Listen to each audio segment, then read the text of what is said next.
Ladies and gentlemen, boys and girls, future AI robot overlords, welcome to the Gift of Gaming podcast. And on this week, we're just sitting down for a chat. Cue the music.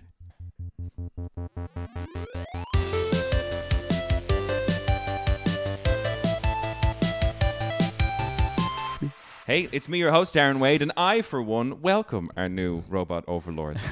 And today I'm joined by Craig, the Critical Nolan. Craig, how are you? I am very good, Darren. How are you today? I'm quite good. It is an unbelievable day weather-wise, and that is so rare for here in Ireland. I mean, the last couple of weeks have been pretty amazing, but, you know, yes, the joy continues, but, like, it's a very big... It's very rare in Ireland or indeed Dublin that we get it for this so time. It's great to appreciate it. Yeah. We love it. I guess my first question, because we don't really have a topic for today, Craig. That's twice in a row, Darren. You're getting lazy, huh? I know. Well, there were topics, but we weren't ready. I was hoping the guys would have played a bit more Civ 7, but Chris he's put his foot down and he says he's not touching it until it's. I know. Like I listened to last DLC. week's this morning. You know, I do my homework, like, you know.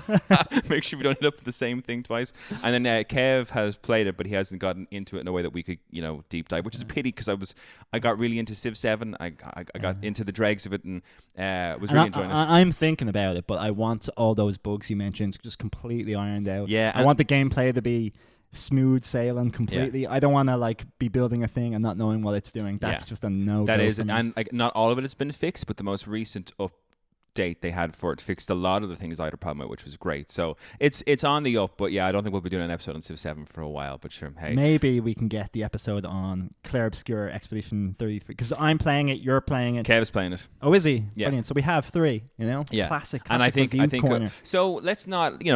We'll do a review, a games corner on it for sure. Yes. But let's not go into too deeply. Spoiler free. Your thoughts on it overall? You said you just finished Act 1. I did, and like I heard yourself and Chris talking about it, but only kind of minor, like, 'cause he hasn't played it yet either, right? So like, yeah, I've only played up to the end of Act 1. I literally finished that part last night, and it feels like very much like a third of the game has passed. Yeah. But I mean, like, I'm really, really enjoying it, like, just visually, the combat system, the world, the way it's just so vague.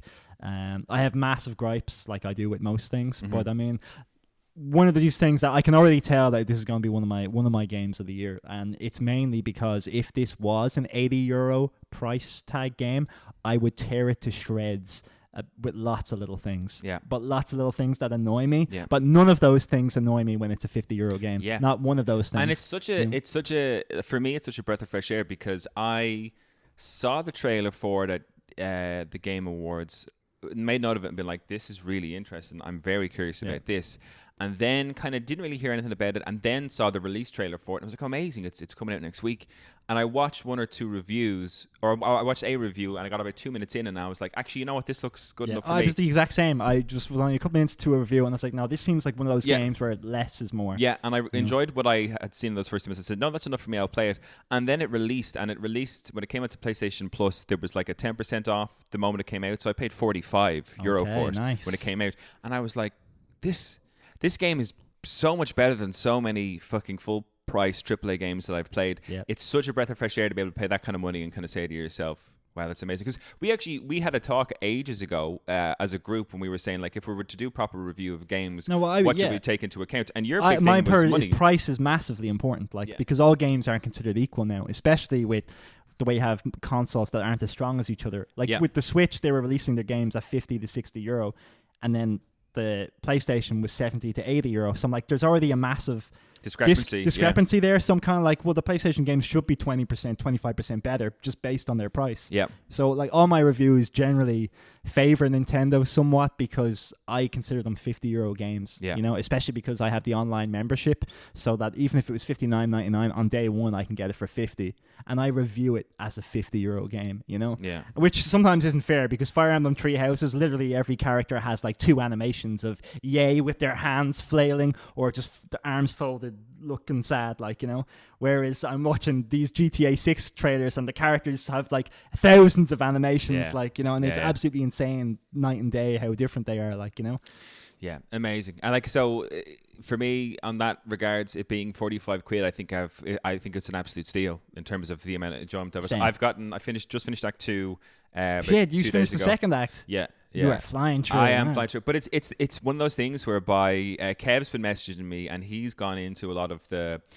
I love how it's real old school RPG and how it's done some things, and that right from the get-go you can go to areas that's... Well, because a lot of people were like, "Oh, Craig, Sea of Stars, isn't that the game?" Yes, that's a new modern RPG similar to this. However, in this game, you have lots of moves, lots of combinations, lots of things you can equip. In that game, you had like every character had 2 attacks, and it was for the first 10 hours. It was such a pity. Every battle is exactly the same. This sucks, and the reviews for that game are amazing.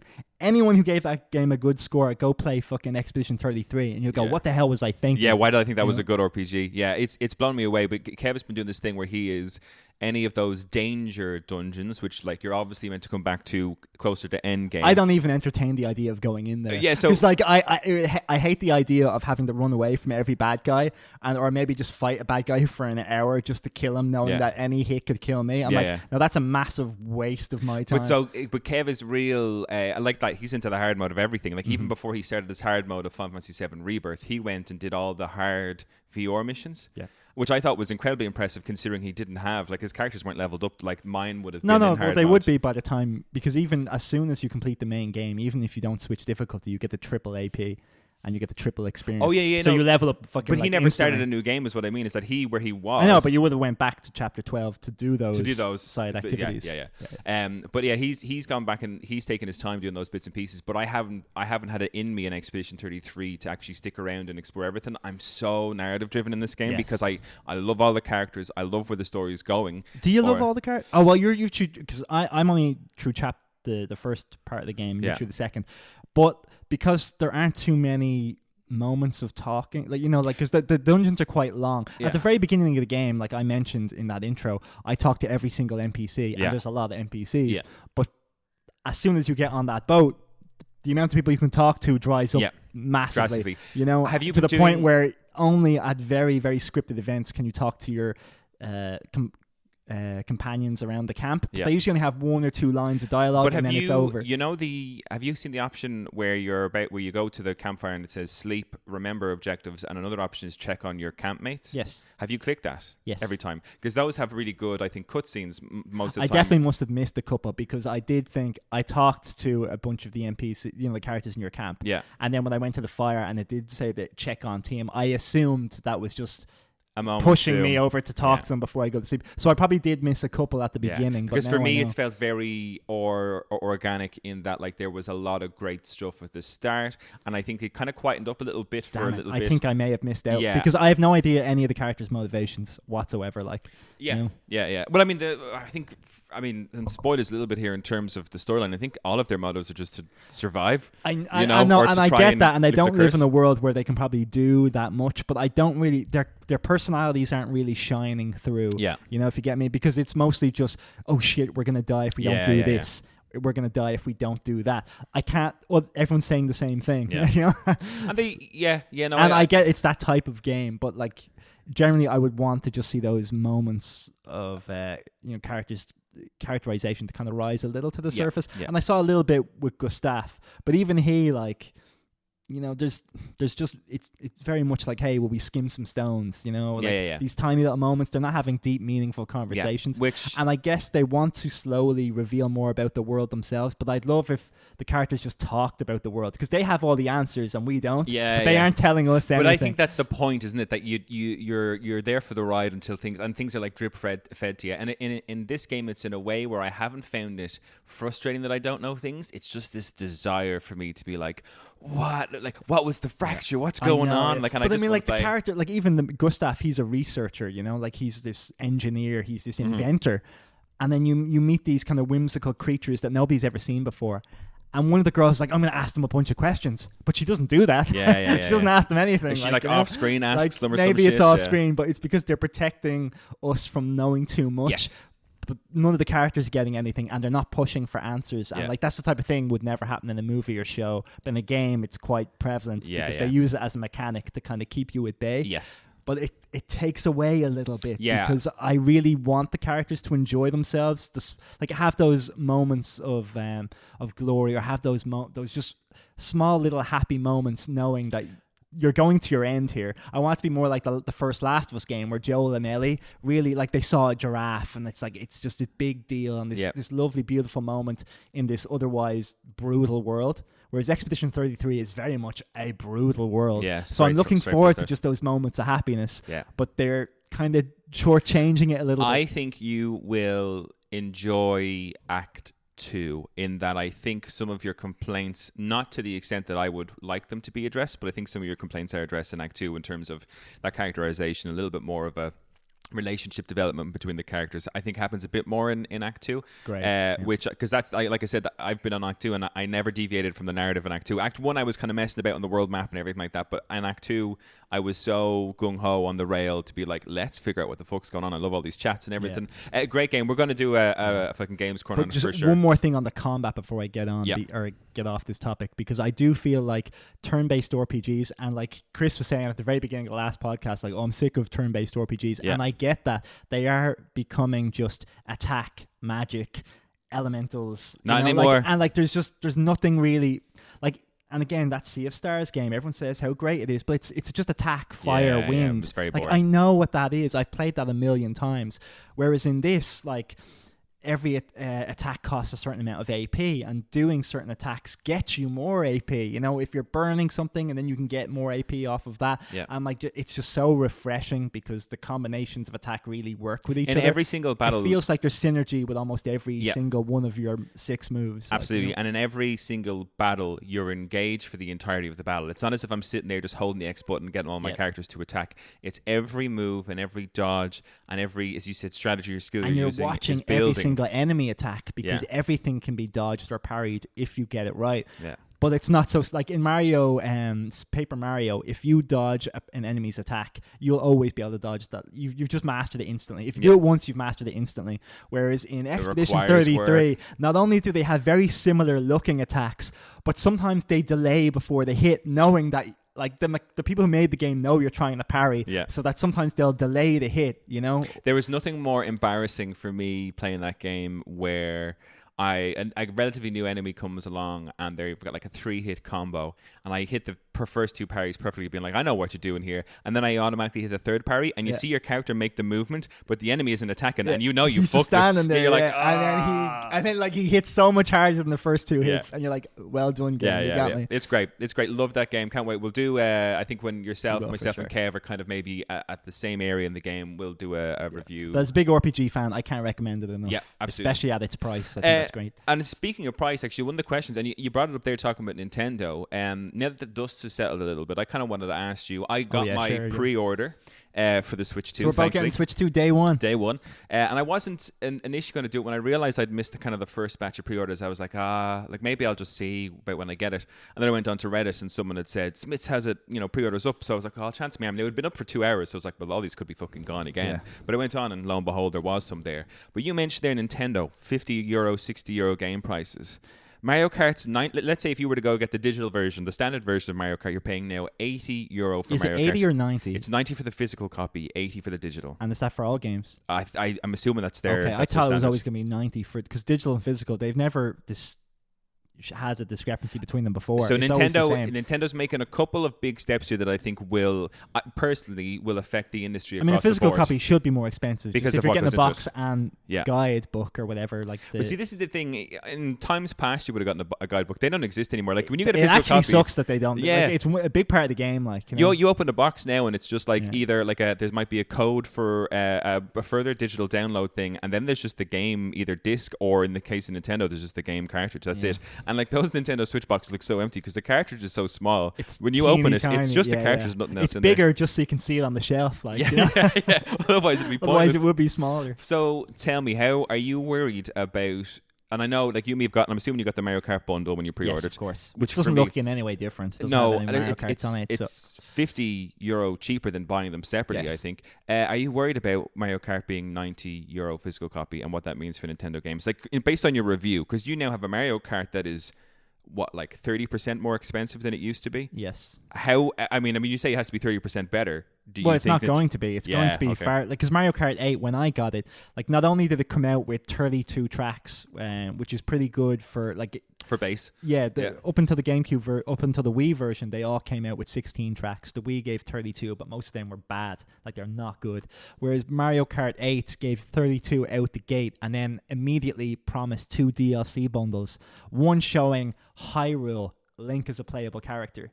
And you're like, that is revolutionary for that was like, oh my God, we're getting Smash Kart. You know, like we're getting Nintendo Kart. That was, to most people, the real future of Mario Kart. Now they've instead gone open world, and I'm like, I don't think that was a good pivot. You know, do you not think that was a good pivot? You should have fucking had a Kirby and a Kirby level and a Pikachu and a Nintendo level and bring all the characters in and make it Mario Kart, but it's really Nintendo Kart. People would drop top dollar for that shit. But the DLC that had like the Hyrule Temple and all that, that did almost as good as the actual game itself. Like, pretty much everyone who owned the game got the DLC because it's just such wonderful DLC. Had Excite Bike, all these great other games that associated with it, and it was a really good price. I think it was like €15 for both batches, so like €6-7 each for like 8 tracks and 8. So 16 tracks for like €15. And then they dropped, that is absolutely incredible. They dropped, like, well, I wouldn't say recently enough, but like 2 years ago, didn't they drop more tracks for Mario Kart 8? They Wasn't did, there another... I think because they had a Mario Kart's mobile game, you know? Right. So they dropped a lot of those tracks onto Mario Kart 8 and then added some more from, like, because there wasn't any new tracks other than that, like Ninja one and maybe 1 or 2 more. Right, okay, yeah. But like the other 45 tracks were all old ones that they'd recycled, like from the DS. So you're, I mean, listen, I'd always, Smash Kart, Nintendo Kart, I'd be right up there, get all the characters in. Yeah. I'd love that. But don't get me wrong, I will probably really enjoy Mario Kart 9, but I cannot in any way seeing it reviewing well, because it's, first off, based on it, there's 7 cups, so there's 28 tracks in the game. That's what I think. Right. It could be that I'm wrong, but from the menus I've seen, there's 7, which means 28 levels. That's not enough. I'm going to pin you for that. I don't give a shit if I can drive off roads to get from one track to the other. That's nothing. But to stop you there, in the Mario Kart 8, we started off with 32 base, right? Were those 32 all brand new, never before seen tracks? No, but a few of them were like, none of them were just 1-for-1 remakes. Of course, they touched them were up. all brand newly recognized. Like, even the layouts were different. They were called they had the same name, but like the Rainbow Road from the N64 was like a complete night and day difference. Of course. It didn't resemble the original track really in any way. Just in terms of its shape, and its kind of overall design. Do you not think then, because we're getting 4 tracks less at base game for Mario Kart World, but each and every single track is a brand new iteration. None of them are, and they take what was it they said? They're taking. But what is good, I don't think any of the tracks have laps. Aren't they all the long versions? No. Like, there's so I think how the game works is that, let's say per cup you've got 4 tracks. Yeah. And in those there's certain modes. But if you went to do a normal championship, this is how I understand it, and correct me if I'm wrong, giftygivingpodcast@gmail.com. I think you have your 3 laps normal for your given tracks, and there's 4 to a cup. And I think the interesting thing is that when you finish your 3 laps, you just have to navigate to the next track, which isn't like that far. But at what point do you go off your track? You finish the race, and then I think that I'm assuming that thing opens up, or that area just kind of opens up and you drive off to the next one. So you're not making much sense there, Darren. No. Why would if it's open world, why would they just suddenly open up? No. It's putting you on the line to get to the next track on the cup, which is kind of like the new thing in between the cups. But what you then get is there's the knockout stage, and that isn't lapped. That's, I think, you get 1 lap of the track, and the whole thing is the drive, and you kind of drive to the next track, and that's quite possible. It's more organic, I think. They kind of all the tracks blend. Whereas if you do a normal cup, it's 3 laps. And then when the race is finished, you have to do this bonus thing of driving to the next thing. Okay, well, I was going to give them a bit of shout out, because like they have started to introduce more and more tracks, like the Wario Mountain, what was it, Wario Stadium or Wario Mountain, where like you just go from top to bottom. Mount Wario, our favorite finishing. Our favorite. That's my favorite level ever, and it's just like you start at the top of the mountain and you get to the bottom, and like there's no laps. It's just you get from there to the bottom. And I would like every single track to be like that. Yeah. Granted, it would make bananas kind of irrelevant. Yeah, you never come back around. You could never come back around and hit them, like, so I get the whole lap system. But I think what they've done is we get like in the knockout mode, where you do like that whole race, rather than lasting 3 minutes or 4 minutes like your 3-lapped standard race would be. I think that knockout mode, people are saying, is like 10 minutes long, because it's literally like you surviving over the course of, I think it's 6 tracks, 6 tracks, essentially surviving to be in the top 3 to win the last race, whatever it might be. So I think they've kind of taken the best of both worlds. worlds in that. Now, I haven't had a chance to, of course, play it. We're not that in the industry, unfortunately, not yet. We didn't get a chance to play it, but I'm looking at it, and I've seen some people play it, and I think it actually... the open world part, for me, was an interesting spin. Yeah, but I don't know if it'll catch me in the way, because I'm never going to drive around if I'm not racing. I would do that once to check, and then I know factually that I would never do it again. Yeah, and I think the only good thing is if you're doing online races, you are put into the world map as part of your lobby, and I think probably drop to random areas of the map as part of your lobby. So they're predicting big loading times. So well, at least you can have fun in the open world, which is fair. It's perfect for me because that's the only way I think I will explore the open world. Yeah. I'm not going to just like turn on Mario Kart and be like... In this 5 minutes it takes to match you up. Yeah. It's like, holy crap, I've like went one from one side of the island to the other. So I'm guessing you don't think this game is going to be 30% better than Mario Kart 8? No, not anywhere close. I think it would be lucky to be as good, just because I think like the jump from the Wii version in SD to the HD look of the Mario Kart 8 was gorgeous, and absolutely amazing. And I don't think the leap is quite there. No. Even when people were showing it on the Switch 2, not everyone was even convinced that was Mario Kart 9. The fact that you can't tell isn't very good. I think the only reason people were able to tell is that how they've drawn the characters have changed, and I noticed that Donkey Kong looks different. Donkey Kong looks like the Donkey Kong from his own game now. So Nintendo have kind of taken... Yeah, they've taken it from Rare. Yeah, they've reclaimed Donkey Kong for themselves, which it makes sense. Fair, I suppose. Yeah, and I think some of the Mario looks a little bit different. It's kind of what they did with Super Mario Brothers Wonders, where that was the first time in a long time playing a 3D Mario where they definitely were animated different. Like it wasn't your standard Super Mario Brothers Wii U, whatever those ones, and they all kind of look the same throughout. Like probably about a decade worth of video games, they all look the same. So I'm glad they're taking that stance. But now that the hype's kind of died down, and we're not getting, we now know what the Switch 2 is like. It's coming out in 3 weeks from now, 4 weeks from now. Yeah. Are you excited to pick up a Switch 2? I'm excited to play this new Mario Kart, and I am excited of the idea that I'll have a more powerful Switch 2 to play Smash Brothers on. And I know it won't, but I would really appreciate it if I put my Smash Brothers cartridge in and it just loaded faster, and I'd be like, wow, that was money well spent. And it might do, who knows, maybe it will. It's because with all the DLC I have on Smash, it's like turning it on can take about 3 or 4 minutes before it starts. I have every tiny bit of DLC that there is. I have everything, so that's all added on to the already massive game cartridge. So if that was even shrimp down a little, I'd be like, look at me, I'm after winning. This is a massive moment. This is enough. Yeah, I'm interested in terms of what they'll bring out in the future. I think it's a bit of a weak opening for them. I think if you're going to ask me though, overall, do I think Switch 2 is going to be a success? I think it's going to be a massive failure. Really? Massive failure? Well, I think it's going to be a failure, and not in line with Wii U, but maybe in line with GameCube or Nintendo 64 failures, I think because they don't have the lineup. There's no Mario, there's no Zelda, and you're not going to get a Smash Brothers this time next year. And the Switch had all 3 of those things. Yeah, yeah, and it was so weird and new. Like the first time we'd ever seen this thing that you could take out of a dock and play it handheld or play it on your TV if you wanted that easy. And whereas the Switch 2 has the norm, with everyone copied them. I don't think it'll be a failure because we've waited so long for Switch 2, but I think it'll be a failure in Nintendo's eyes, but I don't think I'll look at it and say Nintendo make the least amount of games out of any of the 3 consoles. Yeah. Would you agree with that? 100%, yeah. Okay, and then imagine that their flagships, Zelda and Mario, they probably have... They're maybe 1-2 years into production of those games. Yeah. Which, based on new modern day, game development times, another 3 years. You're talking 5 years probably for the next Zelda. You're talking probably 3 or 4 for the next Mario, because they did Wonder. If you want to call that great, fine. For me, was all right. That's not my cup of tea. But you're not going to get the Mario Odyssey sequel for at least 3 years. You're not going to get a new Smash Brothers for probably about 4 years. And you're going to get a Metroid, which if you put up next to a Doom game, looks like fucking a baby in its pram. Yeah. And I'm just like, well, what do we have now? I feel so sorry for the Metroid fans who were just waiting for 4 to finally If you put those 2 games side by side, you would why would anyone ever play Metroid? I watched that trailer and I was like, if this is what people have waited a generation for, I feel so... Nothing about that game looks... Because it just looks like Metroid Prime 1, but slightly better graphics. I'm like, that's not good enough, guys. Yeah, doesn't look as exciting. You've got to do better. Yeah, a real pity.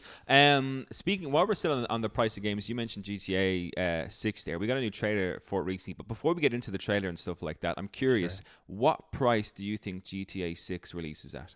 Given that Nintendo have their games at 90, Rockstar by the looks of this trailer, looks like they've thrown the fucking kitchen sink at this game. Yeah.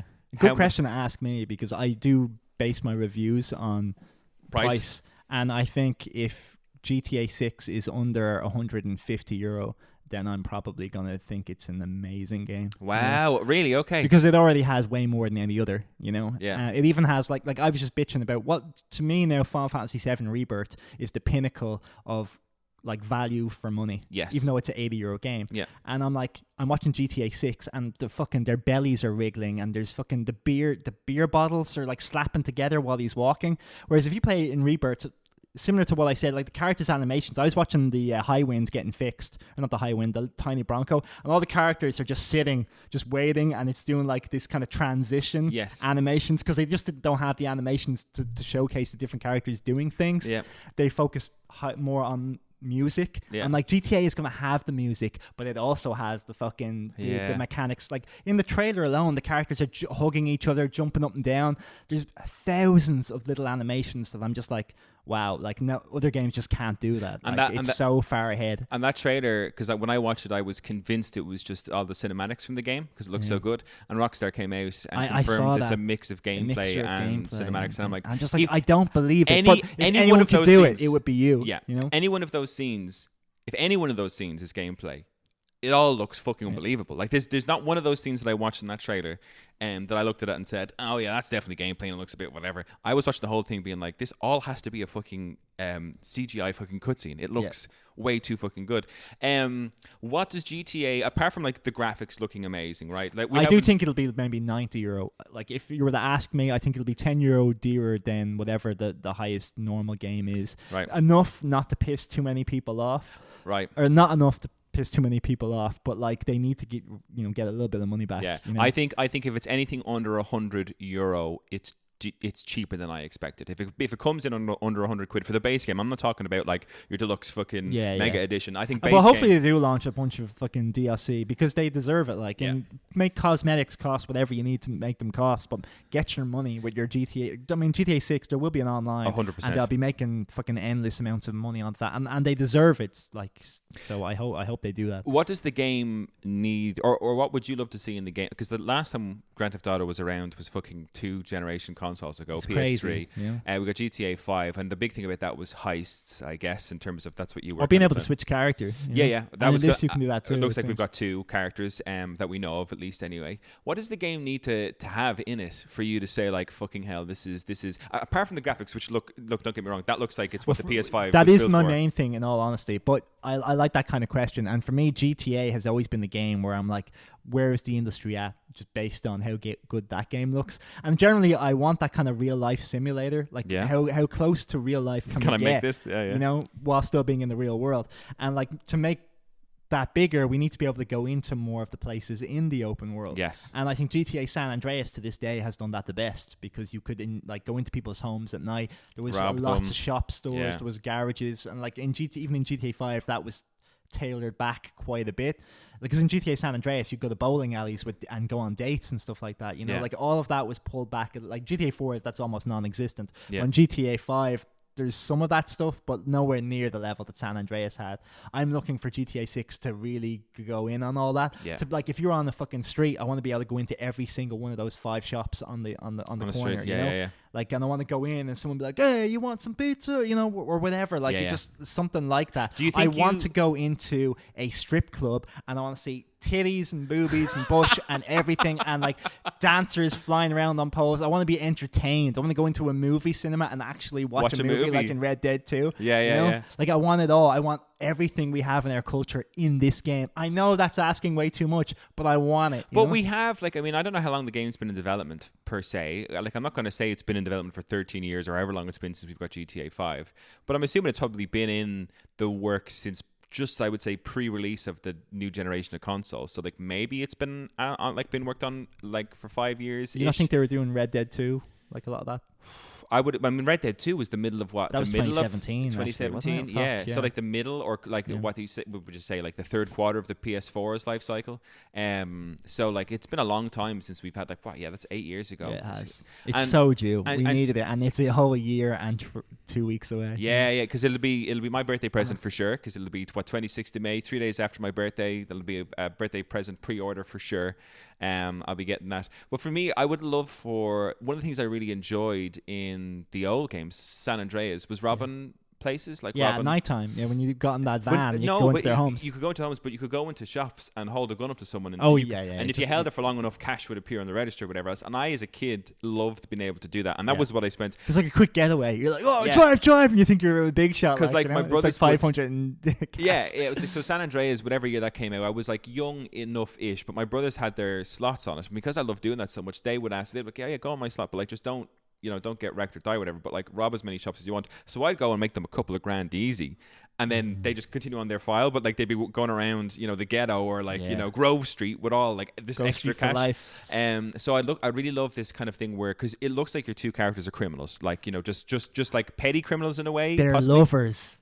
Which I don't like. You don't like that? I don't like, because just like in Red Dead Redemption 2, when you went into a fucking, you go into a saloon and all the girls are like, hey, you want to have some free time? And he's like, I'm a married man. I'm like, I didn't want to be an outlaw to have my main character going, I'm a married man, and give, like, what is the point of this? Like, there's absolutely no point in having a character that behaves this way. And even Arthur Morgan is like, for the time period, he's like a really nice guy. Like, and would never do any of that stuff. I want the proper debauchery and like crazy, like villainous behavior, like I think it's I want to be able to at least have the opportunity to, like, even not necessarily an NPC, but characters like that you do missions for that you could ring up potentially and go out on a date with and build a relationship. Like give San like kind Andreas, of 3 or 4 different options, that you could have, male or women. I don't discriminate. Let's do both. I probably do both just to see it, like, be great. But I really wish that, rather than have because I know they're going to be a lovey-dovey couple, ultimately one's going to betray the other, but like I would rather them not be that, just be mates, I'm so that I can pursue my own romantic interests. Maybe you still won't be able to. Maybe that's how it all, I bet they won't. I bet the reason they've done this is because they aren't going to do that I think they've done that for and that's what I'm excited about in a sense that I when I saw that these two were very clearly a couple, I was like, oh, that opens the door for lots of like narrative what would you say, like drama that's going on, and like as you said, like one betraying the other could be like the big, like the Lance Vance of GTA 6 type scenario that I love to see. So I'm excited in that to me it looks like they've gone a bit stronger maybe with a proper narrative for the game, because I was never interested in online GTA 5. I just liked playing the games for the story. Like but I love the story in GTA 5, and I think they did a great job by having 3 completely different characters to allow you to focus on such a variety of different mission types. Yes. Yeah. Because you had the rich guy, you had the kind of the poor kid who's just looking to rustle up a bit of money, and then you had the psychopath who's just like murdering everyone, Yeah. So I would love a bit of variety like that in GTA 6, like, I think going back to the thing about what I'd love it to do in terms of, I think I was talking about like robbing stores. I'd love it to be a thing whereby you can like plan it. Like that, you have the two characters. Let's say, like plan the robbing. If you're talking about like there's the story missions that they had in GTA 5. No, like that but you could do it on your own time. Like rob just stores, like rob ammunition, rob the pizza place, whatever it might be. But if you want to get like you can control the two characters. Let's say not simultaneously, but switch between them.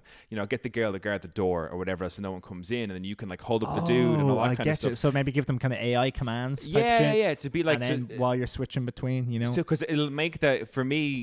That's a cool idea, because I don't think with the others you weren't really with the other characters other than the main story missions. No, and you couldn't really interact with them. They were completely controlled in missions, but you were doing it together. You played as one. Like the mission was based off one of the characters, and the other two might be there, or one of them might be there, but they were completely controlled by the game. Yeah, do you know what I mean? But that's a good idea. I love if you could just like walk around with the two of them and say, "We're going to rob this place." Right? You watch the door. I'll go hold up the perp. And just to make it a bit more like in the free roaming aspect of it, that you can still do like your own missions in a way. I love if I had really high quality, AI stuff like that you could be like, yeah, okay, I'm going to plan this shit. I'm going to be a fucking millionaire by robbing pizza places all day long. Like that's kind of a great idea. Yeah. What if you get it wrong, Darren? So here's my big question, and like, because modern games, they all seem to do this now. They autosave, and you only have one save file, and it autosaves. For me, a big thing in GTA is saving my game and then going off and wrecking everything, and then reloading so that none of that saves. And I'm wondering, is this going to be the first GTA game that does not allow you to do that? No, I'd say no, because I think in every game that has an autosave feature, you can turn autosave off. So that might be. So you could turn on GTA 6, and the standard might be an autosave, but you can probably go into the menu and turn autosave off. You reckon? I'd say so. I don't know. I think they may limit us. I can't think of a game that I've played where I wasn't able to turn. Not that there's been too many games. 33. You can't turn autosave off. I don't think so. You can't even save. It just always auto saves. Oh, so but it saves at certain So it saves at certain points. Like so, if you pick up an item in it. I'm just giving you an example of the most recent game I've played in which I point. couldn't save. No, but I think that though. So that's a different one. I think you'll definitely be able to save the game. I think Expedition 33 is the exception to the rule in that it's one of the only games I've come across where I don't have a save option. You can then in Red Dead 2, there are multiple save files. Oh, gotcha. Yeah, there was multiple save files, and you could turn autosave off. And one of the funny things that my brother did, not the one who's on the podcast, but my other brother who loves playing GTA, but he played GTA like it was a weird way to play it. He turned autosave off, but if he ever killed someone innocently, he would turn off the game. So at the stats when he finished, I think it was probably Vice City where he was really gung-ho on this, but he finished Vice City, and when it finished, it's like civilians killed. It was 0. What a coward. So he was just like, if he ever killed anybody, he knows they're video game characters, right? But it was just an interesting way to play the game, but he turned autosave off for that. No, that would be too annoying for me because he added probably about 10 hours of nothingness to his playtime. It was a weird way to do it, but like I would assume I don't condone that type of behavior. I think GTA, you're a fool for doing it. I mean, if it's of GTA of all games, it's kind of like that's the thing you do. But no, I would say you will get an option either to turn autosave off, or there will be a couple of save files. Like Red Dead had a couple of save files in it. At least that I can remember. I hope so. But yeah, I'd be surprised. But I'm excited for it. I now didn't think I would be excited for it, but after that trailer and then coming out and saying, I liked the trailer, but I'm not excited for it, and I don't think you should ever show a trailer a year before the game comes out. Well, no, because you build hype and then that's gone. Yeah, so I that's think, going nowhere. I think that was more to the fans and the fact that they delayed. People aren't pre-ordering this today. No, but they delayed the game, and like whatever it was, a week later they put out a trailer. I think that was literally to be like, we're sorry, the game. Well, then don't put up the first trailer. Like this is the second trailer, right? They should have waited and showed this is the first trailer. Yeah, no. I mean, was the game supposed to come out next month or something? The game was meant to. So it said it was anywhere between August and. What did it say? Autumn 2025 was the original. So it could have been anywhere between what, like. So then the first trailer should never have happened. Well, I mean, it shouldn't have happened if they felt at any point in time that they weren't going to meet their 2025 release. For sure. Because I mean, like the Switch, they only did their direct last month and showed the Switch, and now it's out next month. Yeah. I like that. Yeah. Because you get hype and then you still have the momentum. It doesn't just go nowhere. Yeah. I don't think so. When they released the first trailer, my assumption would be is that they did not know when they put out the first trailer that they weren't going to hit 2025. And I think as time went on, they were like, this isn't feasible. And they had to announce the delayed, which everyone was like, oh, it's delayed, blah, blah, blah. And then they're like, well, here's what it's going to look like. So shut your mouths. And I was like, fair. I mean, I agree that that's what happened, but I still... companies should just stop showing trailers so early because your hype goes nowhere if you don't release the game. Because people are going to talk about it until they stop talking about it. And the funny thing about the Switch 2 with Nintendo was that they announced the Switch 2, but that was, and we've said it before, that was clearly just shut up and leave us alone. There was a Switch 2 because that was like here you go, here's like a 40-second thing of the Switch and you'll see a bit of Mario Kart 9. Yes, the Switch 2 is a real thing. Leave us alone and we'll give you the details later. Exactly, yeah. It just felt like a real like fucking shut up, here's the Switch 2. Whereas had they not had so many people being like, where's the Switch 2? Why isn't it ready yet? They probably just would have done the direct and never had that initial announcement trailer. And then we'd have less time to wait, Exactly. Yeah. But I like that type of system. I'm not a big fan of the whole wait and see. It's just... I mean, what do I have to do? Just go back and play GTA 5 now for a year? I might do it, but it won't. It's not going to last a year. I was only looking at it on the other day in Reddit, and they had pictures of, because I always thought GTA 5 looked good. It looks great. Yeah. It probably looks better than most PS4 games. But the funny thing about it is they put there's a picture of a random character, an NPC in a pool somewhere in GTA 5, and it's that picture, and it's side by side was the picture of your main character, whoever she is, chilling out by the pool with a cocktail. Mm-hmm. And I was looking at the two pictures, being like, mother of God, the graphical upgrade. But that's only because we assume that this GTA 6 thing is real, and I still can't believe it. I don't really believe it. It's just way too good to be true. Because it looks 10 times better than every other game ever made. But the interesting thing about hats off to Rockstar. Red Dead Redemption 2 was a 2017-2018 game, whatever it might have been, and it was out and played perfectly fine on your standard. Played perfectly fine? That's a fucking... What do you mean? I mean, the controls. No. Glitches. Sorry. So in terms of what I mean to say is that. Like it had like a jank, like Bethesda or whatever had jank, but you turned it on and the game from start to finish worked. You know what I mean? You weren't playing it on your base PS4 and it was a really shitter version compared to the PS4 Pro. It was the same across the board, but it was very, very impressive that in 2017, like I turn on Red Dead Redemption 2 the odd time now and I'm like, God, this game looks fucking amazing. Still, like visually great. Gameplay, yes, of course, is jank, and even for 2018, it was probably a little bit kind of old for what it should have been maybe in 2018, but like I still turn on that game sometimes and be like, this game looks fucking unbelievable. So if anybody could do it, I mean, they are, for me, they're the leaders in terms of visual design and like, you know, moving the ball forward for the others to kind of do the same, even though the indies have really taken off since GTA 5. There's been a lot of competition there's out there. AAA, but the indies have risen to the top in some ways. Or like debut, like small studios coming out with absolute bangers, like Claire Obscure's Expedition, of course, as well. Yeah, I'm looking forward to it. I mean, it is a year away, but what can we do? I mean, I know what I'll do. I'm going to play GTA 5 from start to finish. You reckon? I'd say I will, yeah. I have that buzz, and I'm annoyed at them for giving, because I really just want to play it now. Yeah, where am I going to put this energy? You have to wait a year. Yeah. I either kill somebody, or I go and fucking play GTA 5. Like, what are they doing to me? Like, I'm joking about this. I hope so. Just in case that's necessary. But if anything comes out, we'll know who it was. Do you think? I mean, I don't know if I could play GTA 5 today. I know the game still looks good. I can and I will. My thing about it I bet I'll have a great time too. People might not like this. GTA 5 for me, I never finished the full game for, only because, and I think I mentioned this to you before, we were hanging out a while ago, and I said the game was full of people shouting start to finish, and that by the time I got to the end of GTA 5, I was like, I'm so sick of this dialogue. It's just people shouting at each other. It's Hollywood, like, baby, that's what they do. Yeah, you know? I mean, to an extent, but like, I mean, like, but it portrays everyone as though like they're pieces of shit as well, which I like, because I don't particularly like Hollywood people. No, but when you think about like the dialogue you had between characters in GTA 5 versus the likes of, let's say, Red Dead Redemption, in terms of like how you create a narrative and the relationships in Red Dead, and I know they're totally different kinds of stories, different tones. Like, I very much believe, and I go into this with the idea that every single person in GTA 5 is a bad person. Guy. It makes me feel a bit better about killing everyone, like, you know, because it's one of those worlds where everyone's a piece of shit. You know, and it's just, I remember playing. It was at one point that I think what killed me, there was a Trevor mission. And I can't remember. Was I loading a pickup truck with dynamite to blow it up somewhere? And it was, I knew, because you know the way sometimes you have to go over to someone to do their mission, because if you completed, let's say, everything with Michael and you've completed everything with Franklin, so you have to play Trevor now to do this, to move the game forward. Yeah. And I remember dreading it, because I was like, I love Trevor at the start, but he's just so fucking insane that I was like, oh God. Yeah. And he's a bad dude. He came on, and with the moment the way it went from the world map and it zooms into the character and then it plays where you are, he kicked down like the door of his caravan and was effing and blinding this person, and I was like, I've had too much of this, and I hope GTA 6 tones that back. It does look like they are a little bit, because I'd like people to have normal fucking conversations. None of the conversations in GTA 5 were normal conversations. Not a single one. Everything was just like fucking mental shouting. I couldn't deal with it. But it is funny. Like, it's a funny, humor-filled kind of game, you know? Of course, to an extent, I felt. And I'm just a bit of a dry shite in terms of like not finding that funny the whole way through.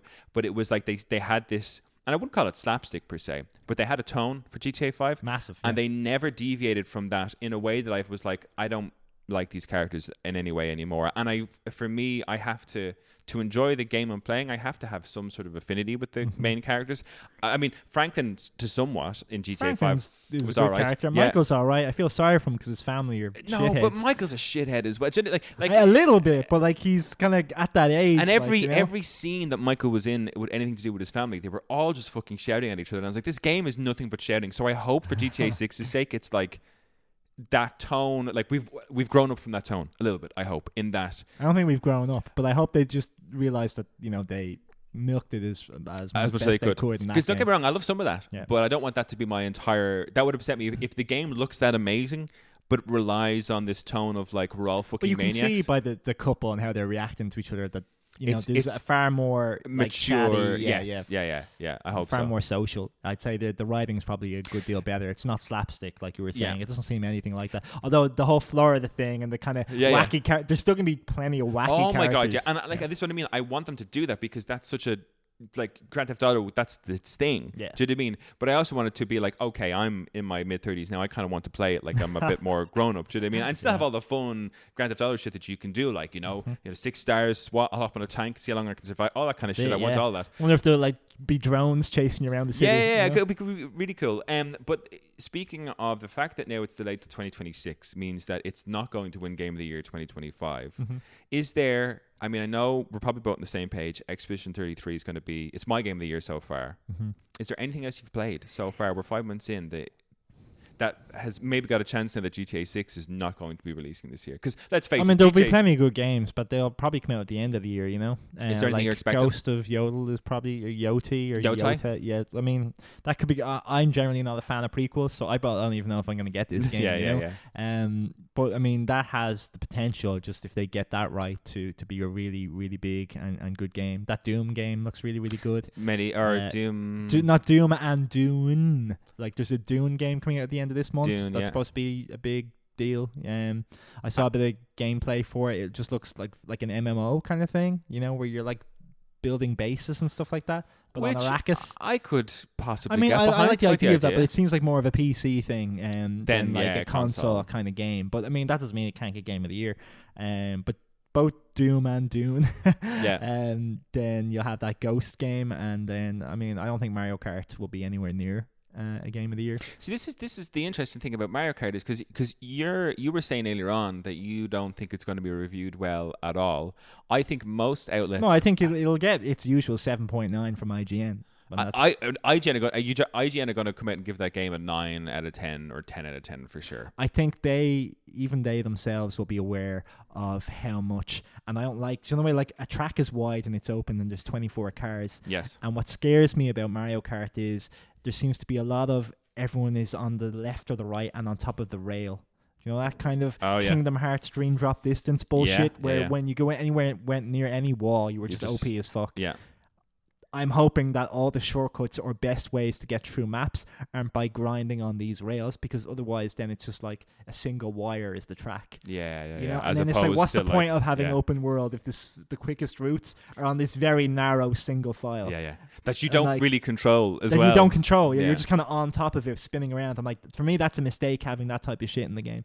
But we'll have to see. Yeah. But I don't predict it to be the best Mario Kart. I think Mario Kart 8 set the bar too high and had so many great, amazing, wonderful tracks from different franchises that you just can't match that, even if it's visually slightly better, you know? Yeah. But who knows? The weapons, the ice flower and the jump flower. I love that the feathers in it and you can jump. Yeah.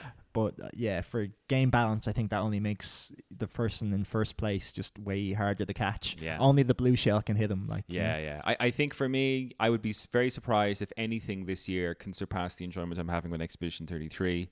Although I will wait and see. I think myself, Chris, and Luke were talking about playing through Doom: The Dark Ages. Now that did look good. I only watched the trailer for yesterday, and I went, I can't believe anyone is excited about Metroid. I just like, this looks great. Yeah, you know, it looks really, really good. Really, action really packed. Yeah, lots of fun. Like all the stuff you can do with the shields. I thought that was brilliant. You know. Yeah, and I'm looking forward to it because we were playing through lots of the Doom games before, and I did lots of the 2D ones, and then I hit like just 2016 Doom, which is called Doom. The game felt like crazy slow to me, even after playing like the fucking first person 2D ones on the Doom 1, 2, 3 for me were more exciting than the 2016 one.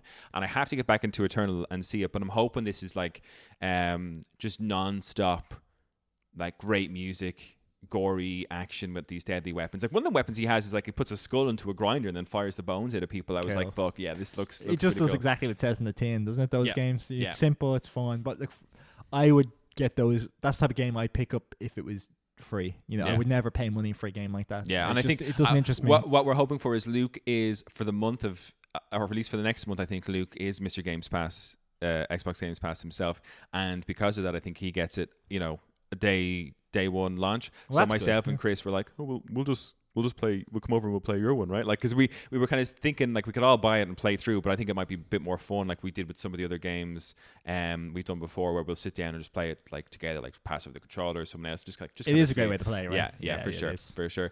Craig, I think that's it for the episode for us. We've done quite well talking about absolutely nothing. That took time just fucking flies when you're like, and when you're having fun.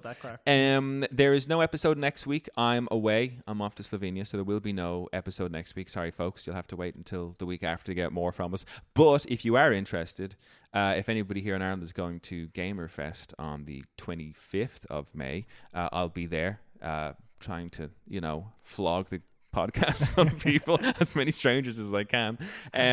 We might see you there. And for the post show today, I'm going to talk to Craig about my backlog of games that I always want to play but never can. And if you want to check that out, go to patreon.com/thegiftogaming for the price of a coffee a month. There's tons of extra stuff there. Craig, thank you so much for stopping by. Thanks for letting me vent about games. It's always great. My pleasure. And to our listeners, as always and forever, keep enjoying the gift that is gaming. Peace out.